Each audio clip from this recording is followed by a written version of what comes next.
Very good afternoon to you. Thank you so much for finding time to be with us. It is the 1st of May, or otherwise known as Labor Day, the day that is used to celebrate workers from across the world. My name is Miriam Magutu, and it is a pleasure to have you on board. The show is Africa Showdown, where we get to look at topics that has to do with Africa and the latest from across the continent. I'm joined on the panel by Gladwell Kiragu from Nairobi. Gladwell, a very good afternoon to you. A very good afternoon to you, Miriam. Good afternoon to my brother Daniel Lusonga. Good afternoon, good evening, good morning to our viewers. All right, nice to have you. And we're also joined by Daniel Lusonga, also from Nairobi. Daniel Lusonga, a very good afternoon to you. Yes, very good afternoon to you, Miriam Ogutu, here at our headquarters in Nairobi. Good afternoon to my sister and my co-panelist, Gladwell Kirago.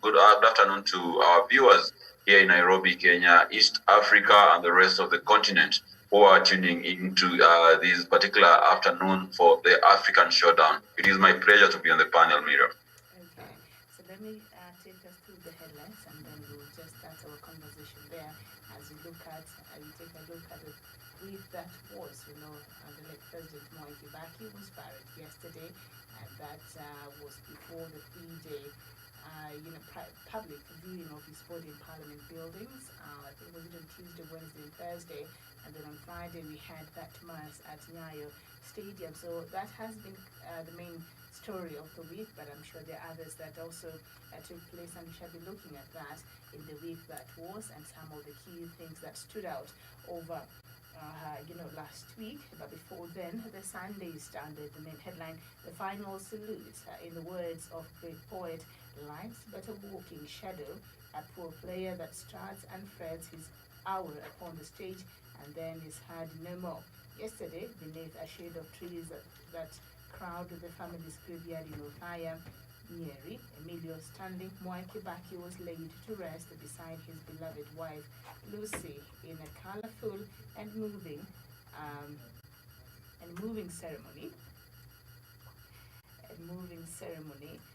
presided over by the Catholic clergy with full military honors for the former commander-in-chief and the third president of Kenya. There is a special coverage of that story on page 2, 3, 4, 5, 6, 7, 8, 9, 10, 12, 19, 20, 21, up to 23 on the Sunday Standard. And just below that, the military gives the former commander-in-chief and Kenya's third President Mwai Kibaki a 19-gun salute during his burial in Othaya, Nyeri, yesterday. And so that is what we have on the Sunday Standard. The Sunday Nation, Kibaki laid to rest. Fare thee well. He left Thunguri village in Othaya decades ago, unknown and armed with nothing but burning ambition. He returned home to his final resting place yesterday with honor and a colorful military escort. Go well, Mr. President. There is also a special coverage on the Sunday Nation on page 2, 3, 4, 5, 6, and 8. There we shall be looking at some of the activities and some of the speeches that stood out during, the burial yesterday, and also the funeral service that happened on Friday in Nyayo, and also whatever else happened over the week. So perhaps I'll start with you, Gladwell Kiragu. I don't know if you had a chance to watch yesterday the live proceedings from Othaya. of the funeral service of the late President Mwai Kibaki, and perhaps what stood out for you before we get into the nitty-gritties of the whole event yesterday. Thank you so much, Miriam. Yes, I watched the whole ceremony yesterday, and I can say there are so many lessons we learned from yesterday's burial. First, we've known Mwai Kibaki. He was an humble leader, and it was well shown yesterday. And something that caught my attention yesterday, let me go by it, is by the graveside. You know, with for example, the former presidents and with prominent people, there's one thing they do: they cement the graveside. But what happened with yesterday's? From soil to soil, I mean, from dust to dust. That is what happened. They didn't cement. It was just a normal, just like any normal person, the way we bury them in our villages, anywhere. The same thing that happened to our late president. Something that I think showed how they showed out the humility our president had, and I wish we leaders can emulate. So another thing I learned from, I was listening to our president and the people who talked yesterday. They have learned a lot from them, and it is true, because us as a country, we benefited so much from the late President Mwai Kibaki. Free education. I mean, yesterday as I was listening to some people too, were it not for President Kibaki, some could not have reached where they are because of education. When Kibaki got the power and made free primary education, that is when most got the chance to go to school. So we are proud as a country. And as we said, Kibaki has gone, but his name Kibaki imebaki in our mouths, because that's a president we can never forget. He's a president who made our country, I mean, to have a good name, to make our country progress. And this is my urge to all leaders. Can we learn from Kibaki? I'm glad he had the name Kibaki amenda, lakini jina Kibaki imebaki bado. Because again, when he was proceeding to Othaya, there's something unique also. He was the one who came up, who constructed the Thika superhighway. And as you could have seen the proceedings all the way, that is, he was not thrown to there. He just chose the main road despite him being gone. So it's also another thing we should also emulate. I mean, we were proud of what Kibaki did, the infrastructure, the education. I mean, so many things he did. And during then, we could also see our economy was also good. Everybody could manage. There were no issues like we're having now. Yes. Okay. All right. Thank you so much. But even as we remember the events yesterday, and as we continue to mourn our late president, a couple of hours ago, President Uhuru Kenyatta led the nation in marking the first May Day. It's called the May Day, Labor Day, a day that is celebrated from across the world. And by the way, happy Labor Day to everyone who puts in the effort and the sweat to ensure that, they leave their countries, whichever place you're watching us from, a better place, and also you're able to provide and take care of yourself through your hard work. Happy Labor Day to you. Daniel Wesonga, of course, Gladwell, what you pointed out, because when I was watching that, I was busy much part of the day, so I missed out on a lot, but I came back where I settled and I was able to watch towards the end when he was being taken to his home for the burial. First of all, our Kenya Army is just an amazing, spectacular show of respect and honor to their former commander-in-chief. I admired. Everything was very precise. And, the precision in the army is just absolutely lovely, and I loved every bit of that. And the whole, I think, ceremony went on very well.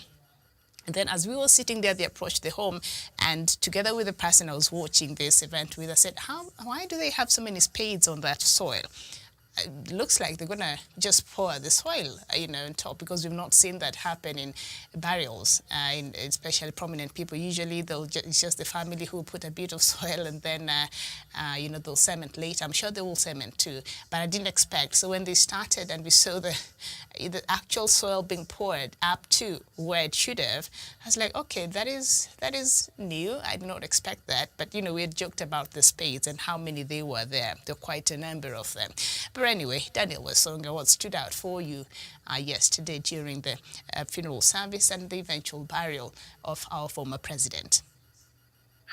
Thank you so much, Miriam Mwagutu. And of course, just like my sister Gladwell Krago said that Mwai Kibaki was an icon. He was a president who had no equals among his peers, and he was able to give new life to our economy after so many years of the repressive Nyayo regime that plundered this economy and actually left it on its deathbed. And whatever stood out for me was the speech from Ambassador Dr. Francis Mudaura, who actually articulated the issues and how the Kibaki regime was able to breathe life into the economy of this country, the projects that they were able to deliver to the people of Kenya, and how they were able to govern the country in terms of policy implementation and even investing in sectors that could actually promote the livelihoods of the people of Kenya. In that,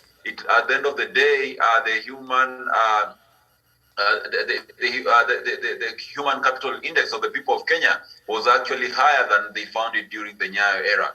That tells you that, when he talks about these legacy projects that the President Kibaki did, projects like Thika Superhighway, which my co-panelist has talked about, this tells you that it is important when we have such solid infrastructural projects that will open up the economy and make our country's economy to be vibrant amongst the economies of East Africa, Africa, and the rest of the globe. And sometimes I really wonder, when President Uhuru Kenyatta is building ports, when President Uhuru Kenyatta is building roads like the Nairobi Expressway, we still have people casting doubts and asking, shall we eat roads? I believe yesterday they were able to be answered, because when now they talk about Kibaki's legacy and how Kibaki was a good leader, how he was able to open up the economy and bring good growth to our country, then they also have to remember that he did that through initiating big infrastructural development plans, and amongst them was actually construction of roads like the Thika Superhighway and many other highways that open Nairobi to the hinterland and all the way to the East African community member states and other parts of the African continent. So Miriam, that actually stood out for me, and it actually tells you that when a leader commits to working for their people, then always the future will always have some good things for the people themselves, because he talks about growing the economy, in that we had Kenyans now being proud and having shillings in their pockets, and they could be able to afford bread and butter and, just live a comfortable life. And now today, President Uhuru Kenyatta is doing a similar thing. But we've seen people going out there really talking badly about whatever the president is doing. Only maybe perhaps in a few years' time is when they'll come to acknowledge that this is the good work that is being done by the president. So Miriam, I think that was something very powerful, and it actually gave a summary of how President Uhuru Mwai Kibaki, the late, was able to tackle the question of growing the economy, opening up the Kenyan market, and being able to foster good economic vibrance that was able to reflect in the lives of the people of Kenya from all walks of life. On maybe a political note, also, I realized that President Uhuru Kenyatta came out yesterday as a gentleman.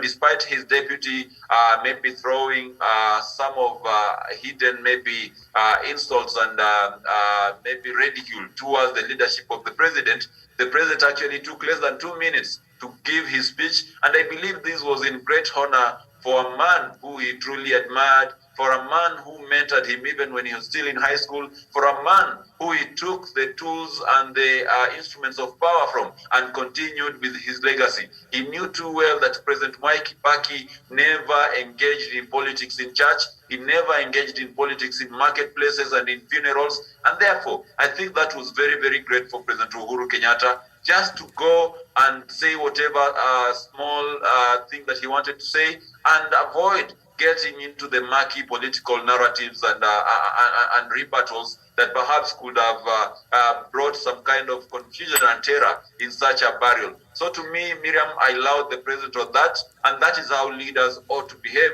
when we are burying an icon. We are burying our national heroes, people who have been of impact to this particular country. So to me, Miriam, those two things stood out for me. First, the narration by Ambassador Mudhaura on how they were able to grow the economy. Secondly, the way the president acted like the statesman he is, and with the wisdom of a leader of government, unlike his deputy, in coming and talking about politics and organizing some few goons and misplaced individuals to come and shout during the funeral of a very, very honorable man who never himself participated in politics during such functions. I submit, Miriam. Okay, thank you. Thank you for that. And your comments there just brings us to something else that I wanted us to look at, that also the Sunday Nation has highlighted on page 5.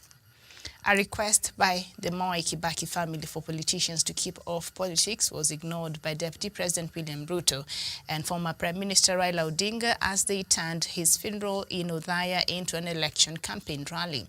Presiding Archbishop Anthony Muheria had made it clear from the onset that the family had requested that the former head of state be honored by avoiding politics from the protocol arrangement that saw the Nyeri Catholic head become the master of ceremonies and even picking speakers. It was that politicking was not welcome. President Uhuru Kenyatta played ball, and as you have mentioned there, Daniel, and presidented by keeping his speech short and confining it strictly to condoling the Kibaki family. But DP Ruto and Mr. Odinga had other plans of advancing their political agenda. In thinly veiled political speeches and nuances, the two frontrunners in the August 9th presidential race took turns in attempting to link their plans for the country with some of the achievements of the third president, who was widely been described as the Kenya's best president we've ever had.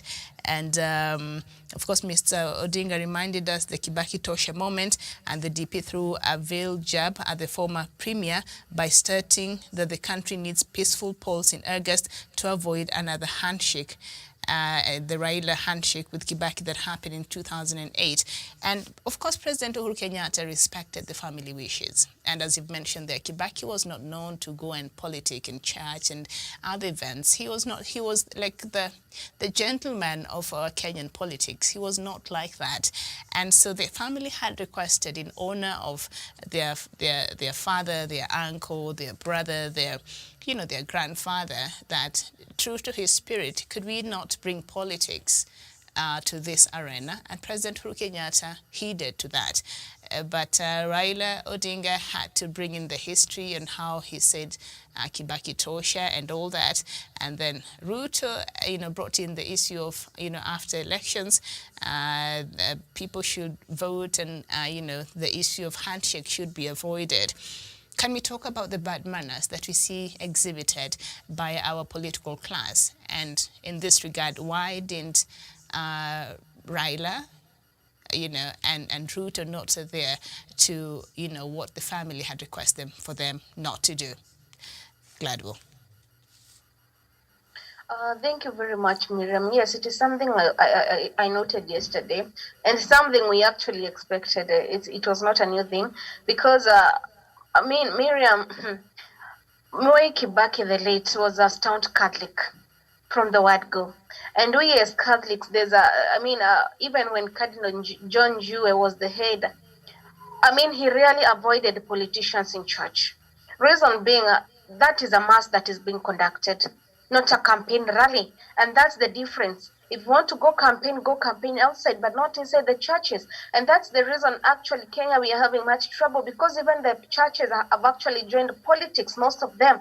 You can go to a church, and when politicians are there, the mass or the service actually turns into a political rally and not the mass. We end up getting curses instead of blessings, because they say, as you enter that church, you either live with two things, a curse or a blessing.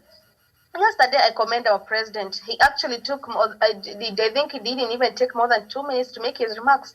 And I understand Uhuru, because Mwai Kibaki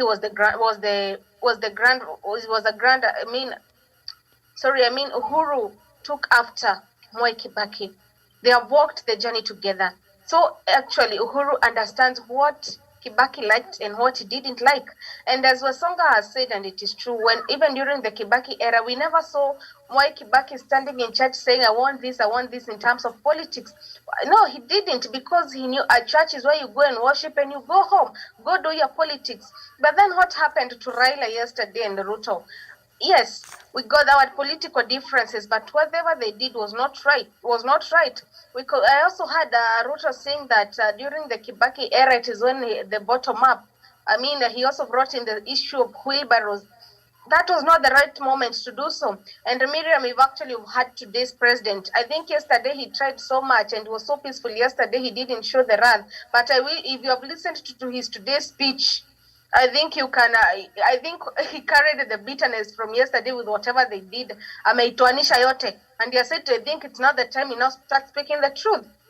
I don't know if you've gotten a chance to listen to him. He's so bitter, by the way. He's so bitter. And you know, I have said Kibaki was the godfather to Uhuru. If you can read the history, if Wasonga can correct me, I can't quite remember, but I remember Mwai Kibaki is the one who told who gave I don't know if the word Uhuru or another name to Uhuru. He gave a name and he said, now call this boy this way when he was young. So he was his godfather, and he told him, now you have to go after my steps for you not to mess up. And as you can see, even from the word go, when the president was announcing the death of Emilio Mwai Kibaki, at a point, if you saw it, he even cried after the flag was half-mast. The first day he cried because he was his godfather. I mean, only those people who are close to you understand the pain you're going through. Mm-hmm. Again, I mean, during the Kibaki era, they were not that good friends with Raila. That's for true. Let us call a spade a spade. They were not good friends. So yesterday, them trying to turn the political mass to be it rally, we were not shocked. We expected it. Previously, before yesterday, there were rumors circulating that there were goons, UDA goons, who are trying to mobilize the people, how they distract the mass the following morning. Unfortunately, they were carved out and were pointed out. Okay. So, Miriam, what I'm trying to tell these leaders, when it is time for church service, despite whatever religion, whether you're an SDA, can we stop taking politics into churches? And funeral, places now. You've said President Uhuru Kenyatta today had a rebuttal to his deputy. And yesterday he avoided in honor of former late President Mwai Kibaki. And so it's just a bit of that. President Uhuru Kenyatta hits out at DP Ruto, louds Raila. Instead of providing solutions, some leaders are inciting Kenyans and blaming me for the increase in food and fuel prices. Am I in Ukraine? Did I cause the COVID-19 pandemic? Obviously, the president is irritated there, but that is a conversation we shall have tomorrow morning. God willing, shall not get so much into it.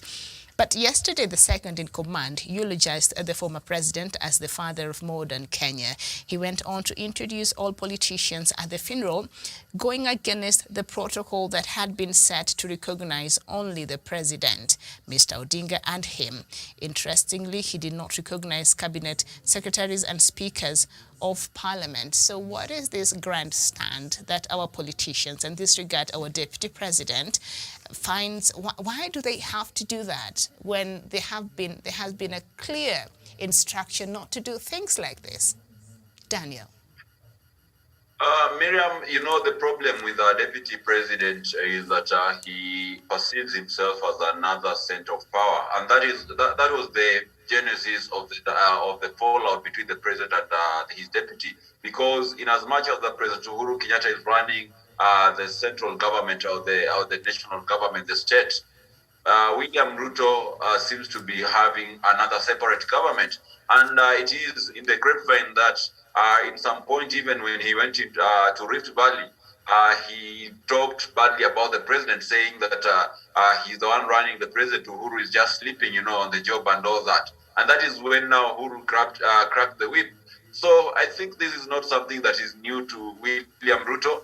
And I knew he did that just for political expediency, and he wanted. And you could see, if he was there on behalf of the government of Kenya, I believe the best thing he would have done would have to maybe recognize the likes of Kalonzo Musyoka or maybe Mudi Awori, those people who have been in government, which he did. That is right. But when you look beneath what he did, starting with MCAs, local MCAs who are there, speakers of the county assemblies, the MPs and other elected leaders. Now there is where he brings in the angle of politics in that particular function. And I know, Miriam, it was very, very disrespectful for a family that had maybe set out clear guidelines. And there's a reason why the family came up with such a program, and it actually omitted maybe recognition even of cabinet minister secretaries, the MCAs, and the local leadership that was there in that particular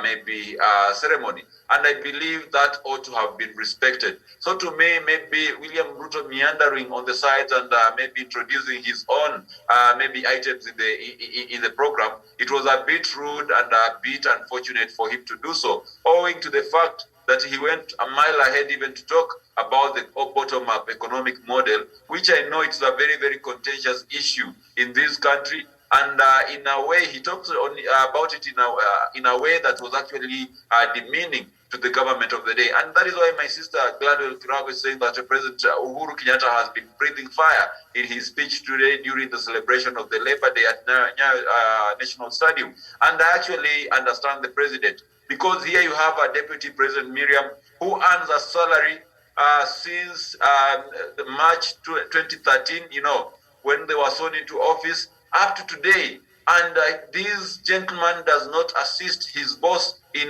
undertaking any duties of the government. He does not even assist his boss in decision making. Neither does he assist his boss even in solving problems during the times of a crisis. But all he can go out there to do is to insult his boss, to demean the legacy projects, and actually talk negatively of the government that he works for. So of what use is William Ruto to this particular government? Of what use is William Ruto to the people of the Republic of Kenya, who elected him, the President Uhuru Kenyatta, alongside him on a single ticket to go and work for the people of Kenya, when all he does is going to the market to insult the president, when all he does is walking around the country to give empty promises? The promises he gave in 2017 have never been accomplished. Today, we were expecting to see maybe the historic Marine Stadium that he promised that will be complete in 6 months. We were waiting to see him talk about the Kimwarer and the Road Dam money that he was given to go and construct dams in the Kerio Valley so that they could be able to save the poor people of Kerio Valley of the floods and the mudslides that have been killing them over the years. We were expecting him to talk about even, major government projects that he has been able to bankroll or maybe influence so that they are undertaken in his backyard and maybe for the benefit of the hustlers that he talks about. Why hasn't he implemented this bottom-up strategy for the last 5 years? Instead of politicking about it, whereas he has been in mandate, he has been in an office where he has so much influence to actually get things done on by just talking to the president and the cabinet ministers. Miriam, sometimes I think William Ruto takes the people of Kenya for fools, and he takes us for granted and actually demeans our intellect, because we understand this government was formed by two individuals who are both in the presidency, and they shared the positions of the presidency in terms of cabinet slots in 50-50 on a 50-50 basis. And William Ruto has people from his backyard, people who are his cronies and allies, who are cabinet ministers today, and they have been cabinet ministers, some even as long as 10 years now, as we head to the next general election. What have they done? What impact have they had to the people that he perceived to represent? What has he done for the hustlers of this country? Now that he will go out there and say, when we were in the position of the deputy president with the half of the government, this is what we did for you. And if you give us mandate, we're gonna do the other 50 so that you have 100%. Nothing, Miriam. There's nothing William Ruto has done for this country. And that is why the president is mad. The president is annoyed because he has been working on his own when this guy has been campaigning around the country, insulting the president, demeaning the legacy, and inciting young people against the other members of the society through the retrogressive hustler versus dynasty narrative. And therefore, Miriam, this is a man who is least expected even to talk about Kibaki's bottom-up narrative. Kibaki is a man who made his money, who made his wealth, who succeeded in society, not by pitting Kenyans against one another, but through giving us what he had best, and that was his knowledge, his understanding of economics, and actually rallying Kenyans towards peace and prosperity. And there is a very, very famous video of Kibaki talking about democracy and telling that, a country can grow if we embrace one another and we give each and every one of us a space to express ourselves. What is William Ruto doing in regards to that? He's actually going out there telling the hustlers that you are poor because we have dynasties who have been governing us since independence, and that is why you cannot be able to afford a car. That is why you cannot be able to take your kid to a good school, because we have a dynasty, an imaginary dynasty, which has been taking away things from you to their own benefit. So to me, Miriam, I see these are two different leaders with a very, very stark difference. It's like light and darkness. And that is why you saw William Ruto has not even a iota of any respect to the late President Mwai Kibaki. And that is why he could afford to go and even introduce his own program and even go a step further and politics, when clearly the family was not for the idea that politics takes a center stage in that particular burial. So Miriam, that is what it is, and we need to condemn that particular maybe action of intrusion. I submit. Okay, all right, thank you. And maybe just to maybe the reason why President Uhuru Kenyatta seemingly was angry today while leading the country on the Labor Day celebrations, the last one, we must remind our viewers of the ones he will lead because as a president, President Kenyatta is serving his second and last term as the President of the Republic of Kenya, and his term is coming to an end in August. So this year's Labor Day was the last one that he led the country in celebrating as, worker number one, as President Moi used to like saying, Mfanyakazi number one, that will be the president.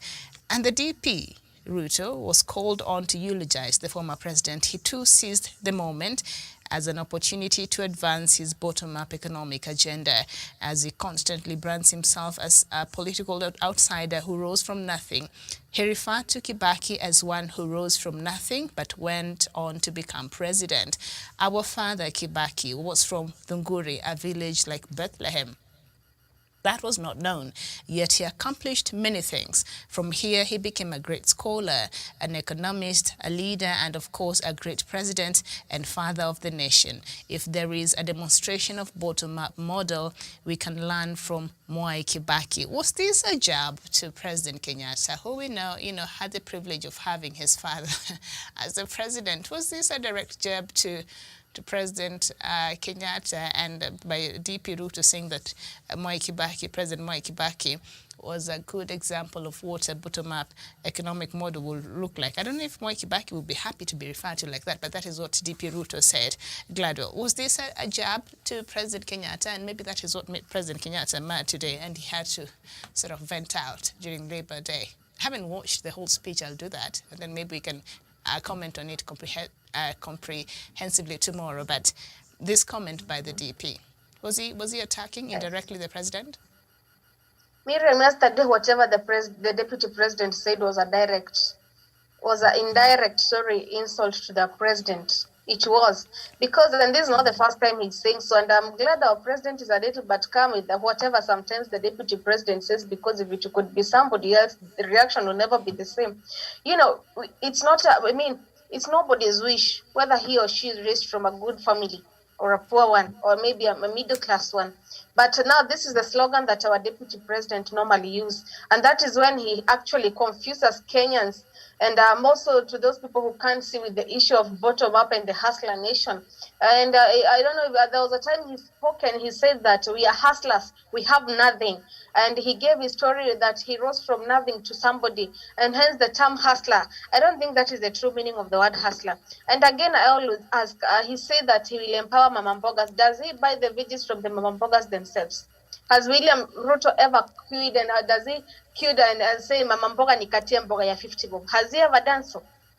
Again, yesterday he was also speaking. He said that Mwai Kibaki he embraced the Boda operation that employs many. I mean, even before Kibaki, Boda operators were still there. Whatever is actually what is doing just that people are increasing, the Boda industry is increasing. So we have so many Bodas, and that's why actually even the misconduct, so they are high.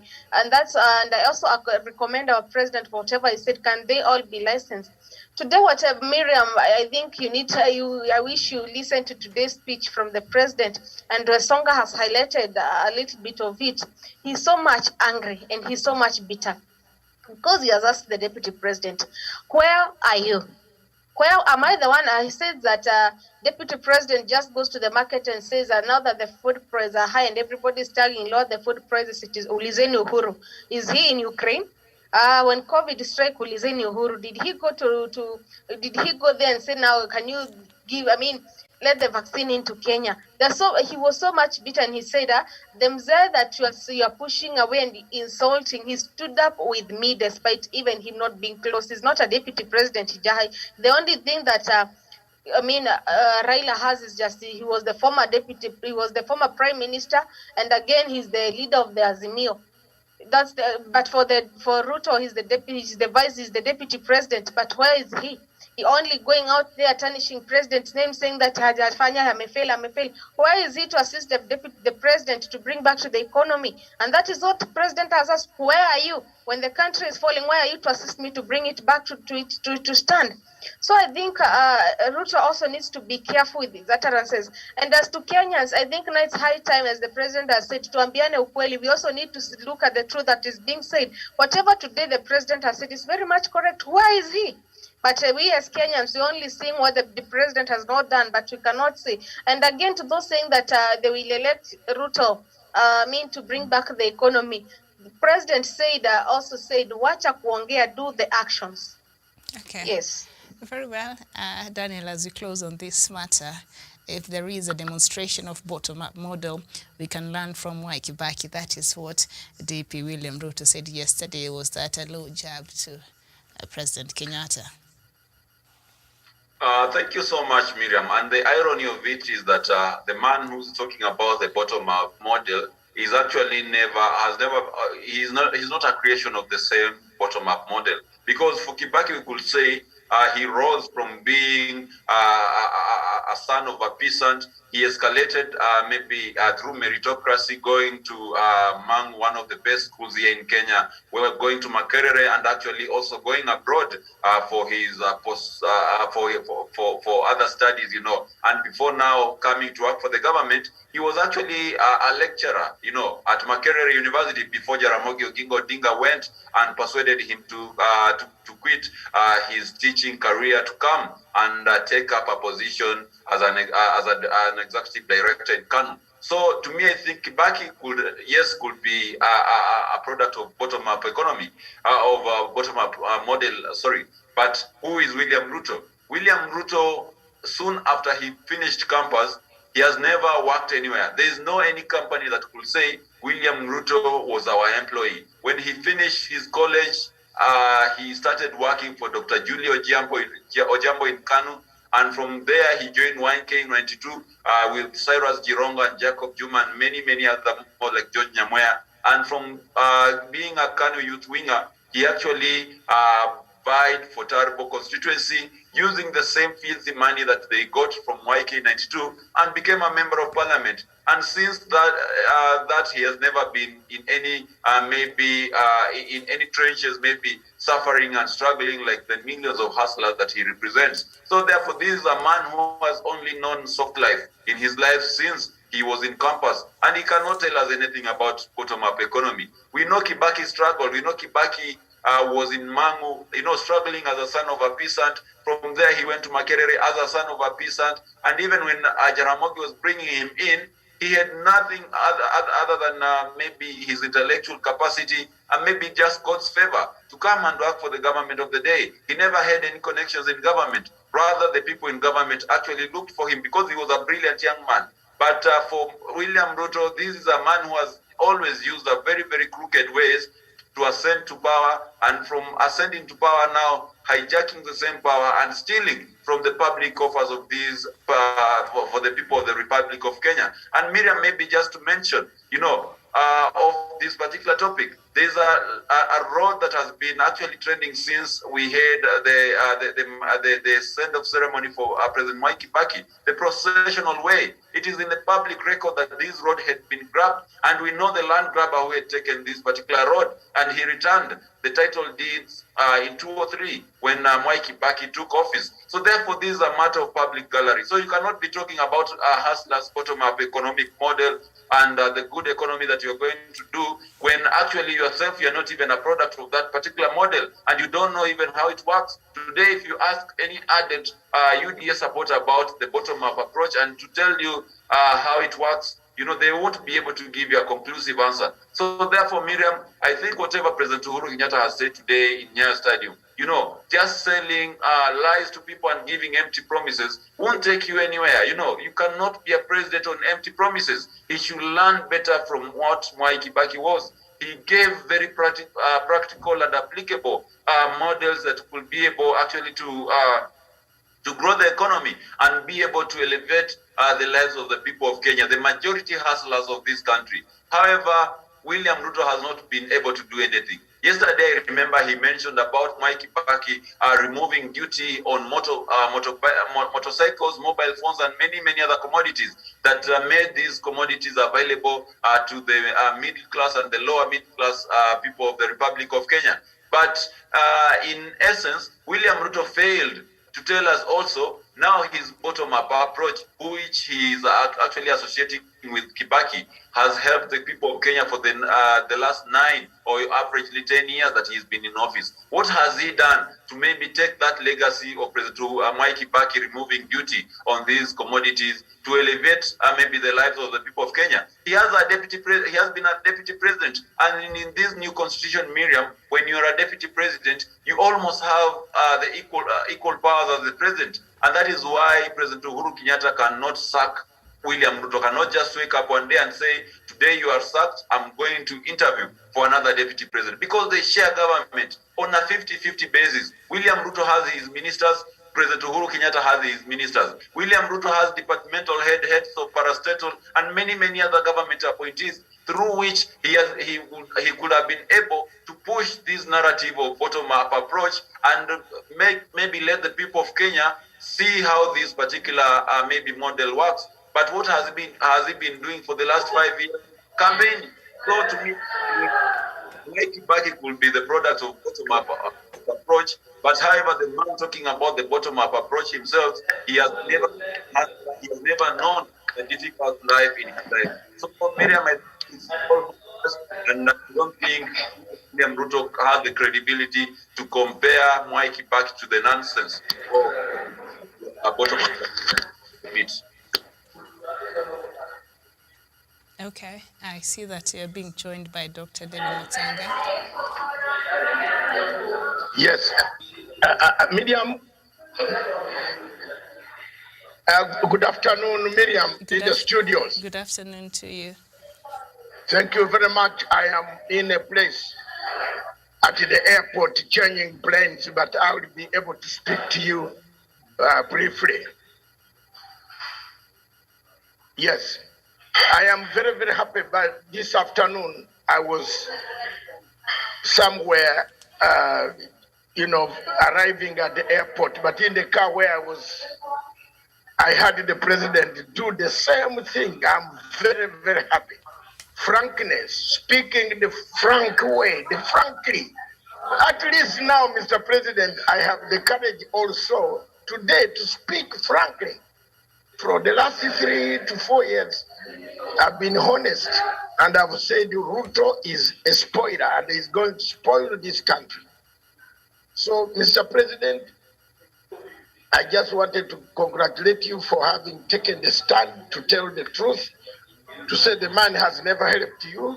The man just kept on walking, and I want to thank the former Prime Minister for having stood by the brother at the hour of need. And that is the way we should go, Miriam. I don't know whether you are hearing me properly. Yes, we can hear you. So basically, Ruto cannot compare himself to Kibaki. Ruto is a spoiler. Ruto is a thief. Ruto is a land grabber. Ruto is a killer. Mwizi, anaua watu. And let's be very honest. There are so many people he has finished here. And people are keeping quiet and they are not telling the truth. So for us, now that the president has come out openly to say the truth, we shall say it. We shall say it.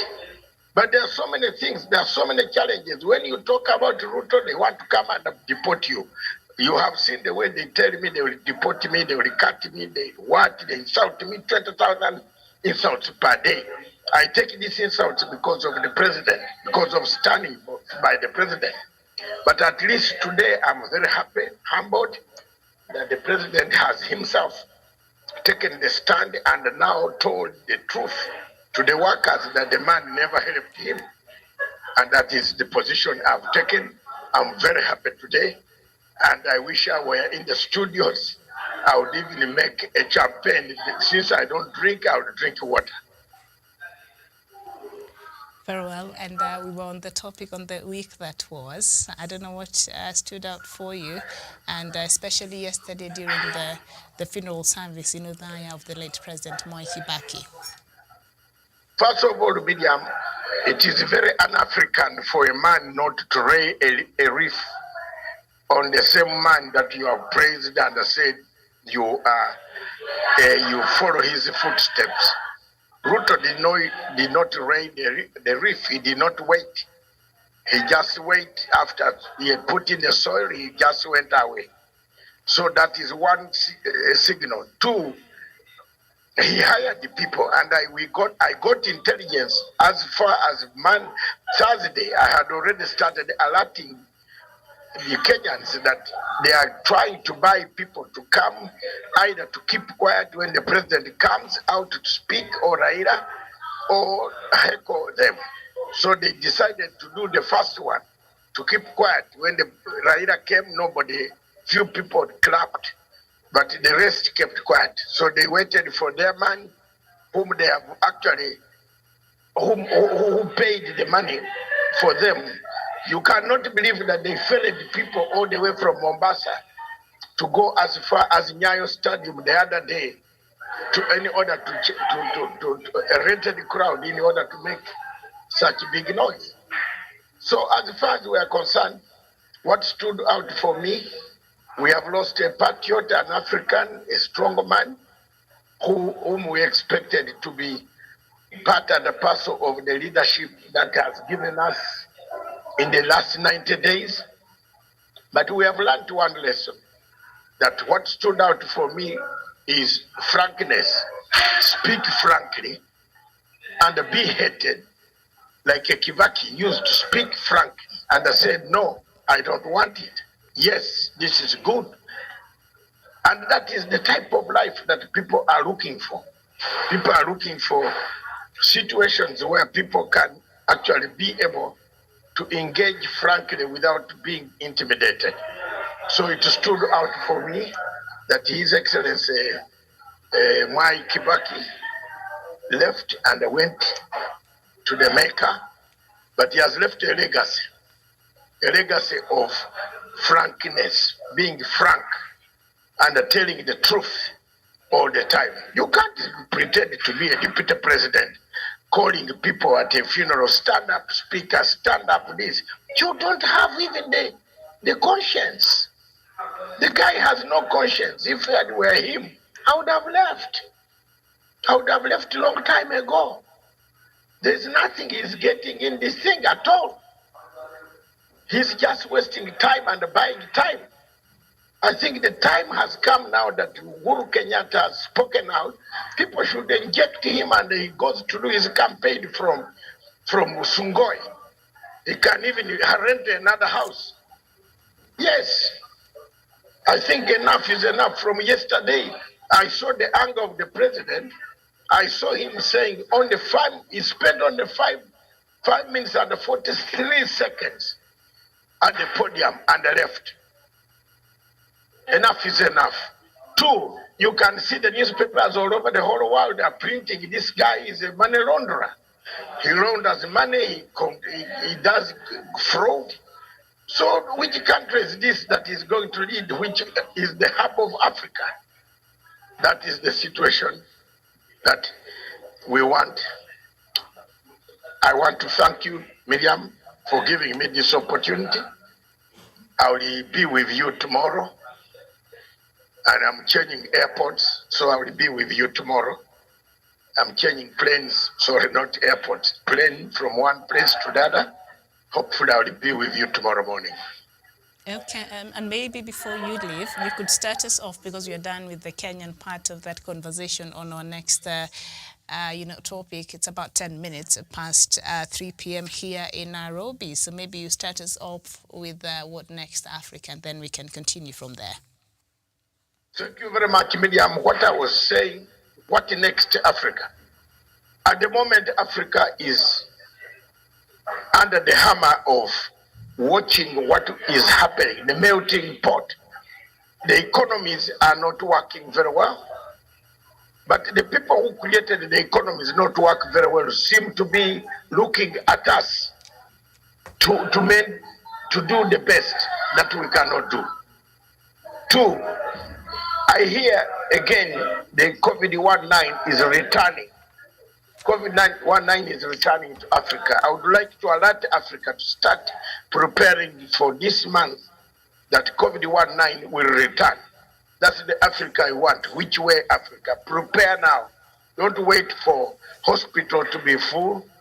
Then you can now start making your attempts to prepare the hospital, to buy beds, to buy so many sanitizer, to buy masks. Prepare now. They have told us, they have warned us, there is a sixth wave that is coming. It might not be strong as the first wave, but all the same, for the weak ones, the elderly, we might be in trouble. So prepare these places for us. Two, there is a question of regime change. The Western countries, some of them using George Soros, are undermining the countries on African continent. So African nations should be very careful that the same regime change that they have been using and planting, the regime change are the same tactics that they want to use to change governments in Africa. So we must be prepared.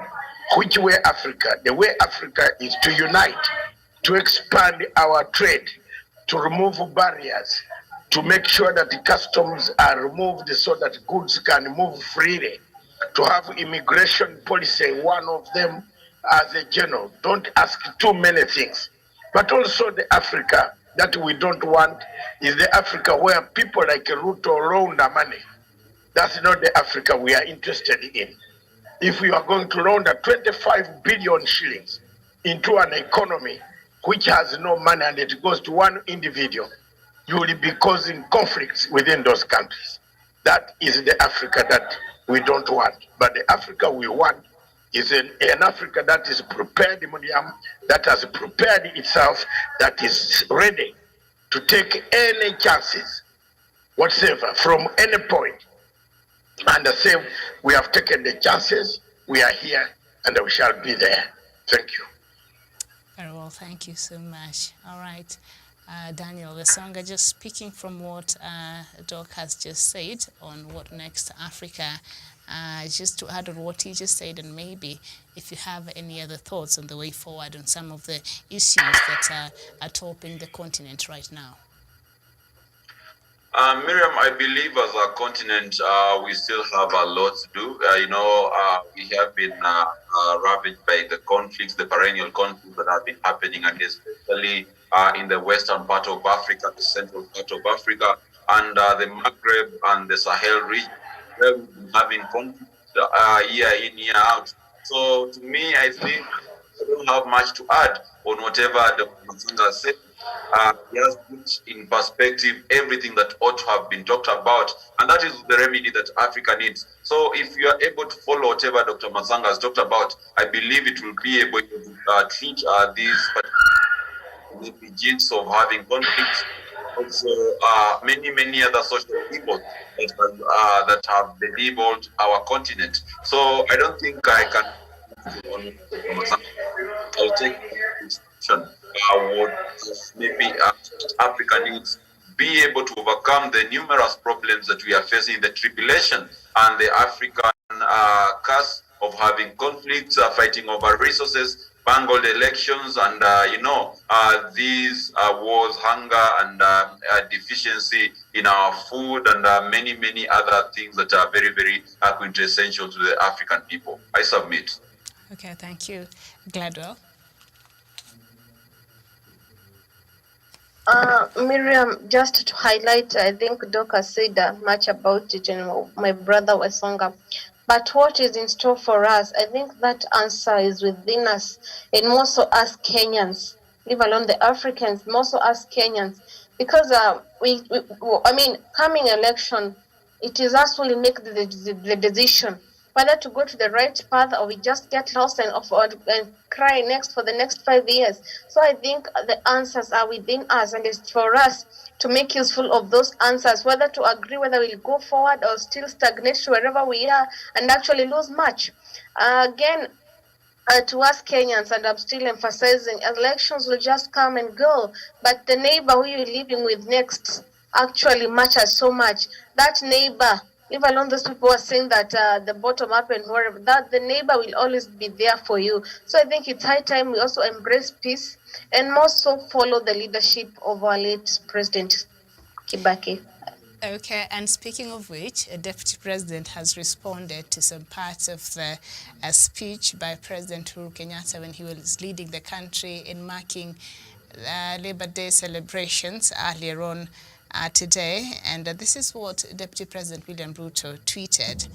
Sorry, my boss, I feel your pain. Those you assigned my responsibilities and project, Mzee, have let you down miserably. They bungled our big four, killed our party, and wasted your second term. Wao ni bure kabisa, boss. Am I available? Just phone call away. Sadly, last cabinet was 2 years ago. So that was the response by Deputy President William Ruto to what President Kenyatta said just earlier on. Clearly, love has been lost there. Would you like to comment on that, even as we prepare to wind down? Doc. Yes, Miriam. Okay, go ahead. Miriam, I've seen the tweet and I've seen it now circulating around. But let me ask a question. If Uhuru had not shown his anger today, would have the deputy president responded in such a manner? Would he have just put his ego aside and say, I know I am wrong, I want to? Would he have done so if the president did not show his wrath today? Would he have done so? So I think what he's trying to say and what the tweet, it is just full of hypocrisy. And I've said and the president said today, wacha tuongee ukweli. Can he speak the truth? We are tired of hypocrisy in Kenya. And I think the Deputy President here is being quite, sarcastic. He's saying, you assigned my responsibilities to the project up there, and he has let you down. And so I'm a phone call away. And sadly, the cabinet, I think, meetings were held the last time 2 years ago. So he does not even mean for the president to call him. He's obviously being sarcastic here. Doctor, I don't know, what do you think of this response by Deputy President William Ruto to his boss, President Uhuru Kenyatta, over the remarks that President Kenyatta made a while ago? Miriam, how do you meet a person who works with polonium-210, who has bought polonium-210 from Russia? Tuambiane ukweli, leo imetoka. Why do you think the president is not greeting him? It's very stupid. This is a guy who works with polonium-210. He has bought polonium-210 from Russia. He has got those list things. We can't greet him. We can't trust him. He better leave. If he has a conscience, let him just resign. We have no more good words, no more good blood left whatsoever. That's the point. There's nothing that is left there. He has killed the president. He tried to kill President Uhuru Kenyatta's legacy, but we have stood with President Uhuru Kenyatta up to the end. What else? Let him look for the votes. Let him resign if he has conscience. But how does he expect us when he's going to look for mercenaries to come and kill people in Africa? How many people have died? How many people have died in his office? How many? Tuambiane ukweli sasa. Sergeant Kanei died. Another one died. The other Kisi man died. Another photographer died. How many are going to die in that office before we say this guy is this or that or that? You see, the pilot of the plane died with money at night, transporting money and the mercenaries. Where were they going? On his farm, there are white people. There are Russians working on his farm. So what did we do with it? There are Russians on the farm. Yes, they will watch it talking. And those Russians were coming for you. Yes. Leo tunafungua roho. We have had enough. These stupid guys have been insulting me from morning up to evening. Oh, we deport you. Deport me, you think I sleep on a tree? I sleep on a tree. I have a house which I worked so hard to get, not to steal. I never stole any money to go and buy a house. You are very stupid. It's very stupid. Some of you have never even moved from Kericho. You are insulting a man who has moved 126 countries. Shenzi nyenye, shenzi. Shenzi. Shenzi kabisa. Leo tunamalizana huko. Hakuna shida. Kama unataka kuleta leta. Na sisi tuko tayari sasa. Tuko tayari. I told you from yesterday, if you can go to my Facebook, it is on fire. I'm the one now relied on, where Soka can tell the truth, relied on to release every minute Ruto's problems. Absolutely. Yes, and Miriam, Ruto's problem, he's only collecting other people's women in Karen, in room number 350. Shenzi kabisa, shenzi huyu. There we have come out and we are going to expose everything he does to these women. We have all the tapes, Mr. Ruto. Don't think we don't have them. Where you think other people have been keeping quiet, or we shall do this. You do it. You do it, but kutoka, I want to challenge Ruto that let's get a ticket and travel together. I can buy the ticket now. Let's travel. Let's go to Dubai. Whether we see who will come back. Kwenda Shens. As we speak now, you know where I am right now? Yes. Mr. Ruto, come. I want to show you. Yes, I'm coming. Where you go and hire people in the US to insult other people. You think we also don't have, because we are civilized, we came from good families that taught us good manners. But we can also be worse. We can also be worse. Shens kabisa. Mtu shenzi kabisa. You have destroyed the man's legacy. Miriam, it is very terrible. Huyu mjamaa, we know what he does, everything, and everybody is scared of him. Oh, don't talk about the deputy president. Which deputy president? My fault. Deputy president Muizi. A thief stealing every money, even stealing nails for building his house. In Sungoi, Chinese were used to deliver things at night, cement. How do you feel? Over to you, Miriam. It is a lot of anger on this. But today I want to tell you, Madam, I am relieved that the president has come out to say exactly the truth. This is what Matsaga has been saying, and I've been having 10,000 insults every day, taking them home to my house. God will help me now Now every Kenyan can come up and now criticize the DP because they thought that maybe the president had something to do with him or he did. No. Huyu mtu shenzi kabisa. Look at the tweet he has just answered. That tweet is not statementship. It's sarcastic. He knows what he has been doing and he still continues. He went to his friend's backyard at home and planted the poison there. So that what type of person is this? This is not a very good person. And thank you very much, Miriam. The Africa that we want, which way Africa is not the Africa. And I believe me or not, he has got a hand in the things happening in the Rengoya Marakwet. He has a hand there. Yes, Kapondi and the rest, we know you. You know what we do. We know you. You know how many times Kapondi you visit Kapchorwa. We know you now. Lakini nakuja. Very well. Yeah. Yes, we know you. We have been following you, Mr. Kapondi. Why do you go to Kapchorwa to do what? What are you doing there?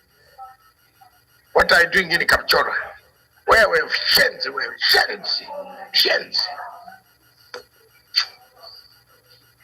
Shenzi kabisa. Shenzi. You go to Kapchorwa to do what? You are bringing. Africa wants to unite. You have a second plan B. Plan B, plan B. Tutaanza na nyenye. Na sisi Unifiki Kenyatta has not got people. Kenyatta has people. Yes, on this side, I'm one of those. And by the way, Kapondi, you have never been anywhere. I have been somewhere.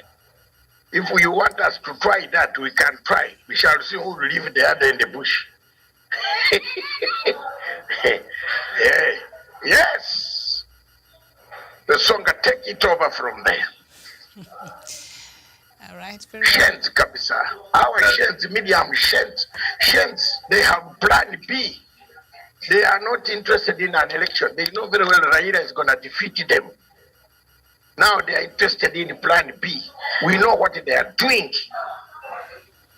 We know what they are doing. And we have been knowing what you are doing. Yes. Yes. Well, you think exile was created for the Matanga. Now where utakuwa kwa exile one? Where nyenye? Where we sheds kabisa? Thank you very much. I'm at the airport trying to get a plane to come.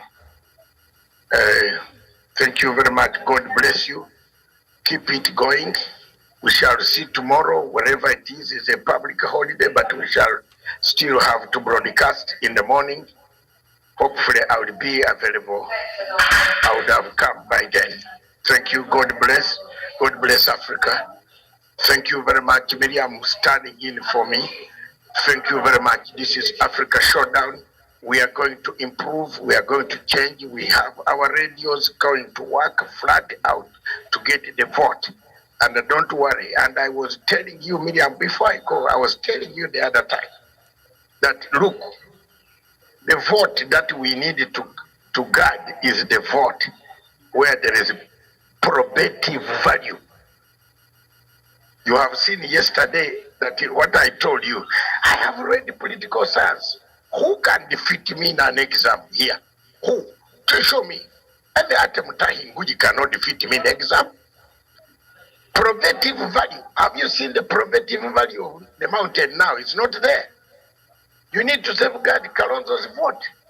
And have the Ukambani vote. I'm telling you in the name of God. You know, this vote here has pitfalls of insanity. Yes, people are divided. They might not even come to vote. The tension, the type of tension is when the campaign starts, the people decide by not to vote. Some of them might not vote, not because they They are now going to hear the truth, like this truth now. Their son is talking. They are not going to vote. They will say now, you see, this is a total confusion. The ones in Nakuru, if you are relying on that one in Nakuru, they will not come. They say no, the Nakuru ones, they are going to begin running away very fast. So it is better to safeguard the vote. You have probative value in political science. Is there anybody in Kenya who has brought that? Where? Show me one who has said it. Miriam, show me maybe the Mutahi when is just copying what I've said. Mortem. Yes, Mortem, please. Tia na hiyo. Yes, please. Yeah, Tanzania hiyo nikuwe nayo. Yes. So, thank you very much. And Miriam, the most serious thing is to safeguard the vote. We are going to go out flat out and campaign for Ogwambo, but let's now safeguard the vote. What we have in Nyanza, we don't want to spoil one vote. In Western, Tawe, Ruto, Tawe, we brought our slogan, and I have printed over 50,000 per week, 50,000 leaflets. I will be throwing everywhere in all the Luya-speaking nation. Matanga, you play with me. Ruto, you didn't know. You know where I am right now. I'm at 10 airport. You know what? I am now. You haven't seen me yet.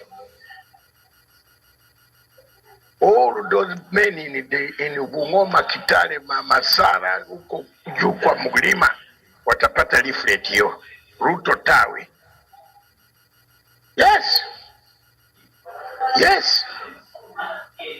It is working moto. Sio you wanted it to work moto, wacha iwake. Paka baba apate kura. We want a stable East Africa. We're not interested in this stupid East Africa where you bring Mr. Harun Eyadin, a terrorist from Turkey, to come here and say, ulimaji wa matunda ya kisasa. A fruit farmer. You bring a terrorist, and terrorist is a fruit farmer of Shenzi. Shenzi kabisa. Thank you. Miriam, okay. Back to you in the studio. Okay, thank you. Daniel Wasinga, if at all you have a response. I know you don't like the language. You don't like the language of Shenzi, but that is it. Okay. Miriam, Planga has burnt the entire house down, so I don't think there's anything about William Ruto.